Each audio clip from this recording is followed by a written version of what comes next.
My cousin called me a charity case, so I bought her dream home before she could. Growing up, I was the kid everyone whispered about. My family didn't have much money, and when we went to school functions, my clothes were always secondhand, my shoes scuffed, and my lunch was either something cheap or the free meal the school offered. I didn't mind it as a kid, it was normal to me, but my cousin Sabrina made sure I never forgot it. Sabrina's parents were well off. She always had the newest clothes, the best toys, and a superiority complex the size of our whole neighborhood. At every family gathering, she'd find a way to humiliate me. If I got a gift for Christmas, she'd loudly ask, "Didn't someone donate that to you?" If I got a good grade, she'd laugh, "Wow, not bad for someone who lives off handouts." Her favorite insult? Calling me a charity case. It started when we were kids, and she never grew out of it. Even as adults, she used it like a dagger, usually in front of other people so I'd feel small. When I turned 18, I worked my butt off to get out of that cycle. I took on multiple jobs, went to college on scholarships, and eventually built a career. I didn't buy flashy things, I just saved. Meanwhile, Sabrina burned through everything her parents gave her. Anyway, Sabrina had always been obsessed with appearances, and she had this dream of buying a big house in a wealthy neighborhood near the city. She talked about it for years. She had Pinterest boards full of future home inspo,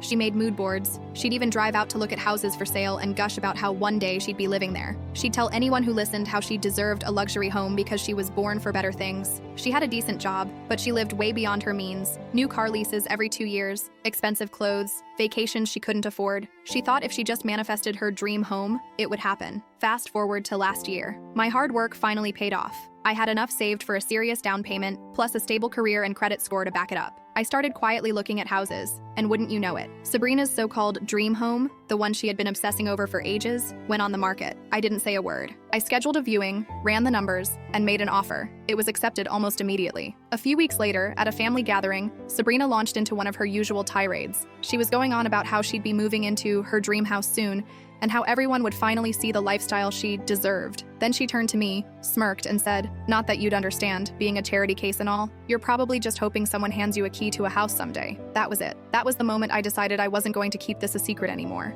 I smiled and said, "Actually, funny you mention keys. I just closed on a house." Everyone turned to look at me surprised. Sabrina immediately scoffed. "What? Like some tiny fixer-upper in the middle of nowhere?" "No," I said, pulling out my phone. "This one." I turned the screen to show the Zillow listing photo of the house. Her house. The exact one she had been bragging about for years. The silence in the room was priceless. Sabrina went pale, then bright red, then started sputtering. "That's my house. I've been planning to buy that forever." I shrugged. "Well, I guess you should have planned better. The seller didn't see your Pinterest board, but they did see my cash offer." The entire family erupted. Some were laughing, some were in shock. And Sabrina? She stormed out crying. Since then, she's told everyone I stole her dream and that I only bought the house to spite her.